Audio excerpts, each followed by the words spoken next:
congestão nasal e tosse, falta de ar, dificuldade respiratória e febre.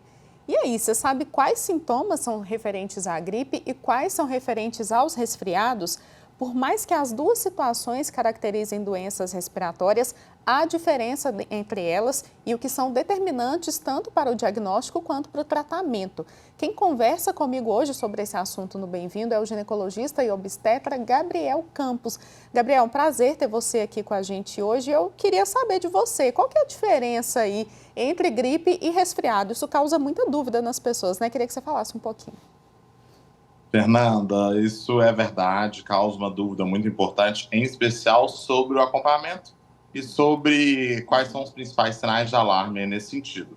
Ainda mais agora que a gente está durante uma pandemia com o coronavírus aí, que é um terceiro colega aí que veio integrar aí esse trio. O que chama atenção para a gente, Fernanda?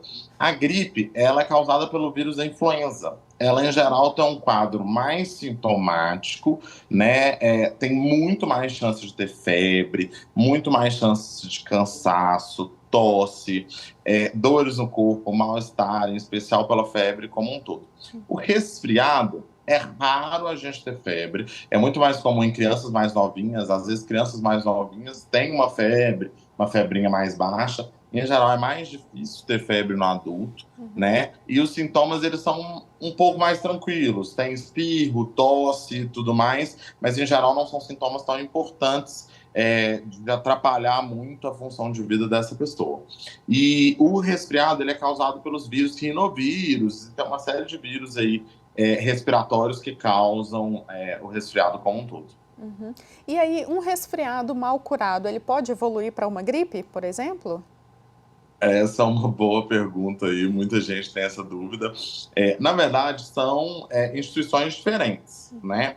Uma pode vir após a outra, né? Então, o que acontece? Às vezes o resfriado baixou o nosso sistema imunológico, baixou as nossas defesas, a gente está um pouco mais suscetível a pegar outros vírus. Então, inclusive, aí o vírus da influenza que causa a gripe. Então, na verdade, não é uma sequência lógica, não é uma evolução natural da doença. Não curei o resfriado, desenvolvi gripe. Não é bem assim que funciona. A gente pode ter, pela suscetibilidade mesmo, pela fraqueza do organismo, uma maior exposição a contaminação e a um quadro pior, como um quadro de gripe, por exemplo. E nos dois casos, Gabriel, tanto na gripe quanto no resfriado, medidas simples, né? Elas podem ajudar a evitar, né? Assim, questão de higiene mesmo. Queria que você falasse um pouco sobre isso. Como é que a gente pode evitar tanto a gripe quanto o resfriado, pensando na higienização do ambiente que a gente vive mesmo? Isso é uma coisa muito importante mesmo. Primeiro, é o ambiente que a gente vive, que a gente trabalha, que a gente estuda. O ambiente está sempre limpo, está sempre higienizado, está sempre com manutenção. Os ar-condicionados, né, com os filtros trocados, com os ventiladores, com tudo limpinho, tudo bem cuidado. Isso faz muita diferença. A gente falou aí, os sintomas de resfriado e de gripe, eles têm algumas semelhanças, mas a Covid, ela vem com algumas questões a mais, né? E um pouco diferente dessas doenças respiratórias. Queria que você falasse um pouquinho sobre a Covid, os sintomas dela e o que diferencia ela aí da gripe e do resfriado. O coronavírus, em geral, ele, antes, né, da vacinação, ele gerava quadros muito graves, em especial de insuficiência respiratória mesmo, de dificuldades para respirar, de dificuldade de saturação, né, de manter o oxigênio circulando no sangue de forma adequada, por causa do acometimento inflamatório, do acometimento pulmonar como um todo. Hoje em dia a gente está vendo, graças a Deus, né, e a vacinação, sintomas mais leves do Covid, né, muita cefaleia, alguns sintomas gastrointestinais associados, junto com sintomas respiratórios, mas a vacinação como um todo reduziu bem os sintomas mais graves do Covid, os casos mais graves. E aí, Gabriel, bebê normalmente é difícil, né, da gente identificar ali o que ele está sentindo, né, já que ele não fala. Como que os pais podem identificar tanto um resfriado quanto uma gripe num bebezinho, por exemplo? Fernanda, qual que é o nosso principal foco nos bebês, nos adultos também, mas nos bebês como um todo? São o que a gente chama de sinais de alerta ou sinais de alarme. Isso aí, acho que as mães têm que conversar muito com os pediatras, né, para verem quais são valores de febre, dias de febre, prostração do bebê, não está conseguindo amamentar, não está conseguindo se alimentar, está com dificuldade até de beber água mesmo, né, que a gente sabe que às vezes fica incomodado, você tem aquele enjoo da febre como um todo, criança não é diferente disso. Também não adianta a gente ir para um pronto-socorro para ter esse tipo de orientação, em que muitas vezes a criança vai estar exposta a outros vírus, né? Vai estar em um ambiente hospitalar, muitas vezes com uma espera mais prolongada. Então, assim, é muito importante que as mães, qualquer doença ou qualquer problema que o filho tenha, sempre pergunte para os pediatras, olha, quais são os sinais de alerta? O que eu preciso me preocupar? O que tem que acontecer para eu ir para o hospital? Acho que esse é o X da questão, né? No Covid, a gente viu muito claramente que para o adulto era a falta de ar mesmo, sintomas de cansaço extremo, etc, etc. E as crianças têm algumas particularidades nesse sentido. E isso vale a pena uma conversa franca aí com o pediatra, com orientações detalhadas, mas em especial febres muito elevadas, prostração, dificuldade de alimentação, em especial de hidratação, né?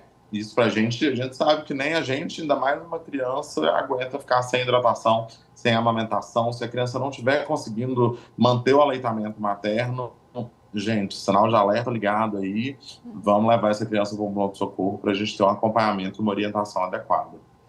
E além da hidratação, Gabriel, em que momento também medicar, né? Eu acho que isso serve tanto para as crianças quanto para os adultos. Nem sempre, em todos os casos, necessita da medicação, além da hidratação, claro, né, que é a mais importante, mas em todos os casos precisa ter, às vezes, ali o uso de um antialérgico, de um antitérmico ou não? Fernanda, vale muito a pena a gente manter o que a gente chama de medidas de suporte. O que é medidas de suporte? É melhorar essa situação, melhorar os sintomas como um todo, para que o adulto e a criança consigam passar por esse período mais importante. Vamos fazer um uso harmonioso e com parcimônia das medicações, né, que estão aí para auxiliar a gente, mas as medidas de hidratação, descanso, alimentação saudável, higiene nasal quando a gente tem aquela congestão, são sintomas são medidas mais importantes para a gente do que o uso de medicações em específico, né? Ainda mais quando a gente pensa aí nos antibióticos. Então, antibiótico, assim, tem uma indicação precisa e muitas vezes não, né? Não ajuda os quadros virais, ajuda os quadros bacterianos, que são bem diferentes de gripes e resfriados aí. Mas e a receitinha da vovó tá liberada? O chazinho de camomila, o suco de laranja, isso ajuda mesmo nesse processo aí de gripe e resfriado? Tá sempre liberado, né? Vovó falou, a gente tem que obedecer, né, Fernanda? Então, assim, o que a gente tem visto hoje em dia na ciência? Na verdade, a gente tem visto vários trabalhos aí mostrando alguns benefícios do uso de vitamina C, do uso de alguns chás e tudo mais. Claro que cientificamente a gente não tem produção científica robusta aí nesse sentido, para eu chegar para você, Fernando, e falar assim, chá de camomila 3 vezes ao dia, 5 dias. Isso aí a gente não tem ainda essa produção científica, não. Mas já existem vários trabalhos pontuais que nos mostram vários benefícios aí nesse sentido. Então, assim, eu não vejo muito problema, não, do chá de limão, chá de camomila, o uso dessas questões. Acho que, primeiro que alivia os sintomas, acho que só isso aí já é muito importante pra gente. Melhora o nosso conforto, melhora o conforto com o corpo, melhora as dores musculares, relaxa, é um carinho da vovó, da mamãe, etc. Então, assim, isso também é importante. E aí, Gabriel, para encerrar, queria que você reforçasse a importância da vacinação contra a Covid-19, principalmente agora aí para os bebês, para as crianças, que está liberado. Então, queria que você desse aí esse recado, esse chamado para os pais responsáveis para fazer a vacinação nas crianças. Gente, importantíssimo, né? Acho que não teria melhor assunto, Fernanda, para a gente encerrar. A vacinação aí, todos os trabalhos que têm saído aí, todas as meta-análises que têm saído, em especial sobre a vacinação sobre o Covid, mostra graus muito elevados de segurança, né? Muito tranquilos aí nesse sentido, para a gente conseguir administrar a vacina para as crianças, para as gestantes, né? Agora saiu a bivalente para populações específicas, os idosos, os trabalhadores de saúde, as gestantes. Então, assim, a campanha de influenza, né? A gente já está acostumado, acho que todo mundo já acostumou a tomar a vacina de gripe todo ano, bonitinha. Acho que a do coronavírus não vai ser muito diferente. Acho que teremos aí uma periodicidade. É uma vacina que vai entrar no nosso calendário vacinal e que os trabalhos têm mostrado muita segurança mesmo, sabe? E o que a gente vê de caso grave hoje em dia é bem claro, Fernanda, não temos dúvida. Foi uma paciente ou pai, mãe que optou por não vacinar a criança, né? Então, não temos visto casos graves de Covid com vacinações em dia, não, sabe? Então, é muito importante a gente pensar, a gente priorizar essa vacinação o mais rápido possível, né? Manter o calendário vacinal, tomar as doses de reforço. As pessoas que têm alguma doença de imunodeficiência, de imunocomprometimento também, já tem outras doses aí já a serem realizadas. Então, aconselho aí vocês acompanharem no site da Prefeitura de Belo Horizonte, do Governo do Estado, o nosso calendário vacinal aí, porque com certeza vai entrar aí com uma rotina para a gente. E graças a Deus que essa vacina veio aí para salvar muitas vidas. Tá certo, Gabriel. Quero te agradecer pela sua participação aqui. Fernanda, estou à disposição, contem sempre comigo. Foi um prazer falar com você e responder suas perguntas. Obrigada. Olha, se é gripe ou resfriado, não importa. A hidratação é sempre o melhor remédio e, claro, um diagnóstico preciso para que seja possível iniciar o tratamento mais adequado e o quanto antes, e, claro, vacinação. Até a próxima.